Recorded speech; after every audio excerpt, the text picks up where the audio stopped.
জয় শ্রী রাধে। তো অনেকেই প্রশ্ন করছেন যে জন্মাষ্টমী সোমবারে করতে হবে নাকি মঙ্গলবারে করতে হবে। তো দেখেন, সমস্ত সিদ্ধান্ত আমাদের শাস্ত্র অনুযায়ী করতে হয়। তাই সরল গোস্বামীপাদ তাদের সমস্ত শাস্ত্রে যে সমস্ত সিদ্ধান্ত দিয়েছেন সে সকল সিদ্ধান্ত সর্বশেষ সিদ্ধান্ত। তাই তাদের সিদ্ধান্ত অনুযায়ী সমস্ত ব্রত পালন করতে হবে। সোমবারের যে অষ্টমী, সেই অষ্টমী হচ্ছে সপ্তমী যুক্তা অষ্টমী। সকাল 9টা 6 মিনিটের পরে যে অষ্টমী শুরু, সেই অষ্টমীটা হচ্ছে সপ্তমী যুক্তা অষ্টমী। তাই এটি বর্জন করে, অর্থাৎ 26শে আগস্ট সোমবার জন্মাষ্টমী বাদ রেখে 27শে আগস্ট মঙ্গলবার আমাদেরকে জন্মাষ্টমী পালন করতে হবে।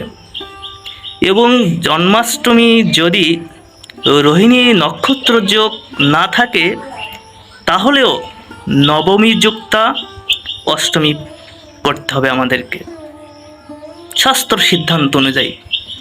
যারা সরল গোস্বামীকে মানেন তারা এই ব্রত অষ্টমী মঙ্গলবারে পালন করবেন। তাই যারা বৈষ্ণব আচার্যগণ, যারা রাগমার্গে ভজন করেন, তারা অবশ্যই মঙ্গলবারে জন্মাষ্টমী পালন করবেন। জয়রূপ সনাতন ভট্ট রঘুনাথ, শ্রীজীব গোপাল ভট্ট দাস রঘুনাথ, এনাদের শাস্ত্র সর্বশেষ সিদ্ধান্ত। তাদের সিদ্ধান্ত অনুযায়ী আমাদেরকে সমস্ত ব্রত পালন করতে হয়।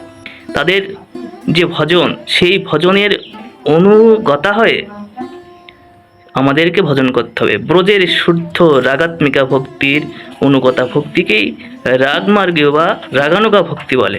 সেই রাগানুগা ভক্তি সমস্ত বৈষ্ণব আচার্যগণ ভজন করে থাকেন। তাই যারা রাগমার্গীয় ভজন করে থাকেন তেনারা মঙ্গলবারে জন্মাষ্টমী পালন করবেন। তাই যদি সেই অষ্টমী যদি রোহিণী যোগ নক্ষত্র নাই থাকে তাহলেও জন্মাষ্টমী পালন করতে হবে এবং বুধবারে আমাদের ব্রতের পালন করতে হবে। তাই এটি হচ্ছে সর্বশেষ সিদ্ধান্ত। হরিভক্তি বিলাস গ্রন্থেও জন্মাষ্টমী সম্পর্কে একই কথা উল্লেখ রয়েছে। সেই বিষয়টা আপনাদেরকে দেখানোর চেষ্টা করব, তাহলে আপনারা দেখলেও বুঝতে পারবেন হরিভক্তি বিলাস গ্রন্থে কি বলছেন জীব গোস্বামীপাদ।